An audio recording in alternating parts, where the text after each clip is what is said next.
Hi, I'm Kenny Peskin, ISA's Director of Industry Programs.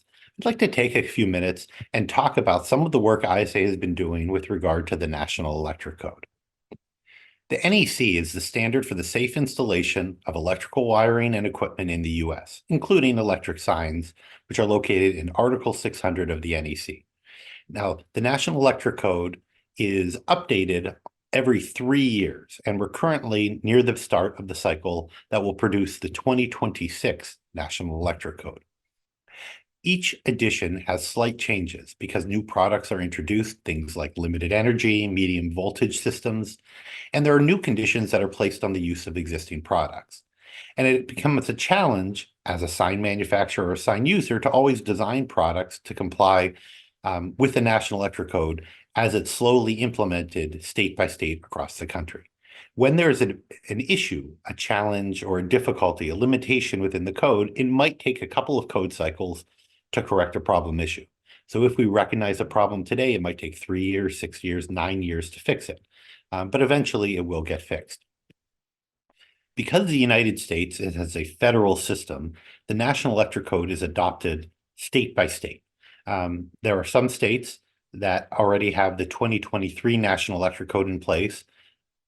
A majority of the states have the 2020. Some have as far back as the 2008 National Electric Code. But sure enough, every year, a few more states adopt a newer version, and eventually the code progresses.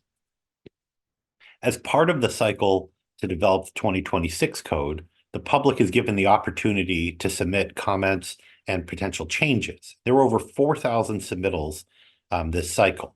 Those proposals, those public inputs are sorted and assigned to 18 different subcommittees. Code Making Panel 18 handles electric signs, luminaires and lamps, low voltage power systems, receptacles, office furnishings. Code Making Panel just recently met in Charleston, South Carolina, and over the course of a multi-day meeting, researched and voted on 144 different proposals related to these subjects. The Code Making Panel 18 has 12 voting members and 10 alternates. Now, some are individuals who have a particular and unique expertise, but others represent key stakeholders: electrical inspectors, testing laboratories, unions, power utilities, product manufacturers. For the last 45 years, since the 1978 code cycle, ISA has had a guaranteed seat on the code making panel. And ISA is currently represented by a longtime volunteer, Wes Wilkens from Watertown, South Dakota, and his alternate is me, Kenny Peskin from ISA. As part of this process, there are a number of stages where comments can be introduced, where votes are taken, and is approved by various committees. And we are nearing the end of step one, the public input stage. ISA's work on the National Electric Code really takes four forms. Now, the first is to help promote and implement positive changes. As an example of a positive change, last year, UL made a number of small changes to the product standards for electric signs, UL 48, and for sign components 879A. And because of those changes to the product standard, there could be a need to make similar parallel changes in the installation standard, the National Electric Code. So for example, there's a UL requirement that the manufacturer identity, voltage, and current be marked on the side of the electric sign. So UL proposed that an identical requirement be removed from the National Electric Code. And the National Electric Code, Code Making Panel 18, agreed. So this is a positive change that just eliminates one little burdensome requirement for sign manufacturers and sign installers. The second kind of action we do is to try and prevent bad changes from being implemented. For a long, long time, there have been requirements that electric signs have a disconnecting means that turns off all the power to the sign. And that can be located at the side of the sign, the base of the support structure, or in a remote location. There are advantages and disadvantages to each.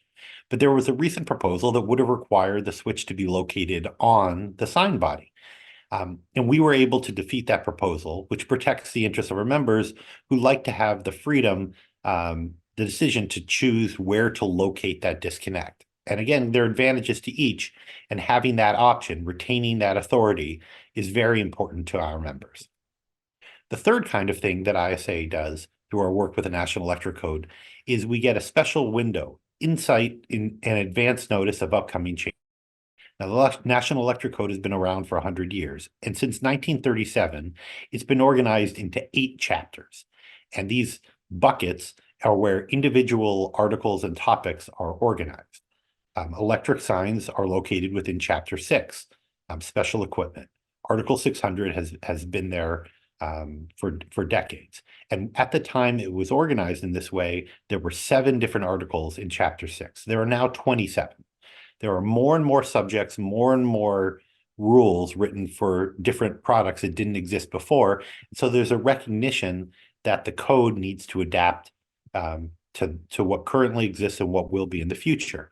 And in part, that is because the way our homes and our buildings are wired is very different.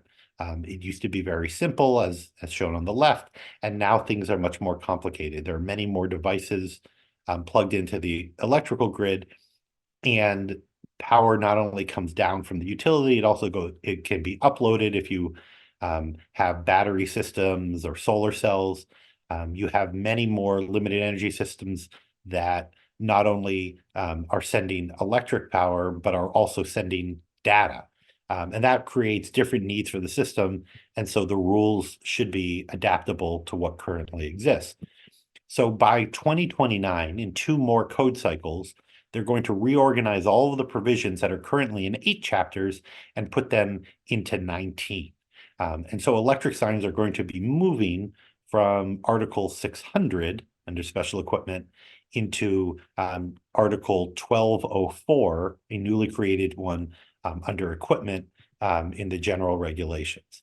So that's an advance notice. It gives us a 5-year head start on knowing and helping prepare the industry for what changes are going to come.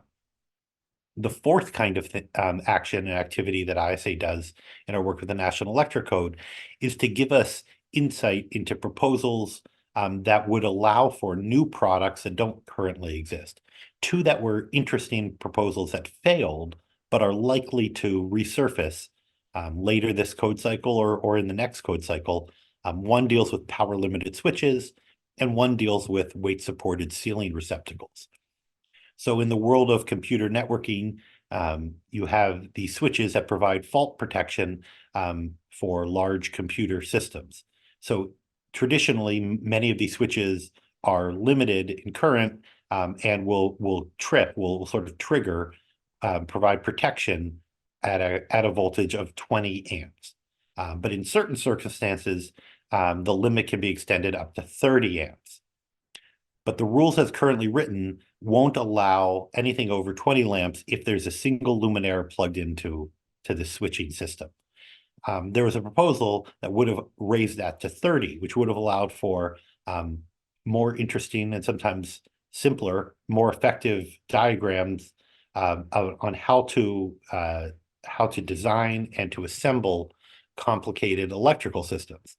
Now, signs tend to be a simpler electrical system, but in certain signs where there's a large amount of power that's used, for example, a stadium scoreboard, this kind of revision to the rules might allow for a simpler or more effective design of the electrical components in a sign.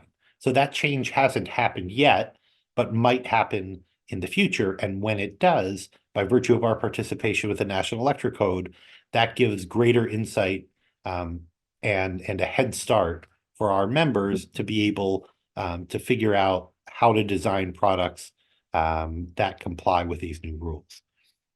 Now, in the world of home occupancy, there are weight-supported ceiling receptacles. Essentially, you can plug in a light fixture to your ceiling the way you might plug something into the wall. This is limited to devices up to 70 pounds. There was a proposal that did not pass that would have allowed plugging in of other devices into that receptacle, something like a smoke detector, a motion detector, a Wi-Fi extender.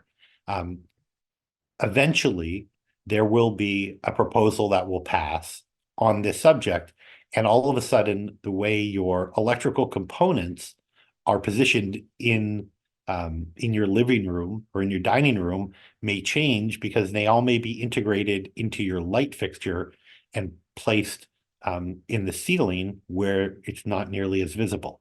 These are the kinds of changes that are going to transform the way our homes are built and look in the future. And because of our participation in the National Electric Code, we're getting advanced insight into some of those changes that are likely to happen a few years in the future. So these are the kinds of things that we do with ISA with regard to our participation in the National Electric Code. We are very happy and very willing to take on that responsibility on behalf of the sign industry. And we hope to serve you in this capacity throughout this code cycle and for years into the future. If you have additional questions or thoughts about National Electric Code, our work with regulatory and standards bodies, or have questions about general subjects about electric signs, please visit us on our website at signs.org/electrical or contact me, Kenny Peskin, at ISA. Thank you. Have a great day.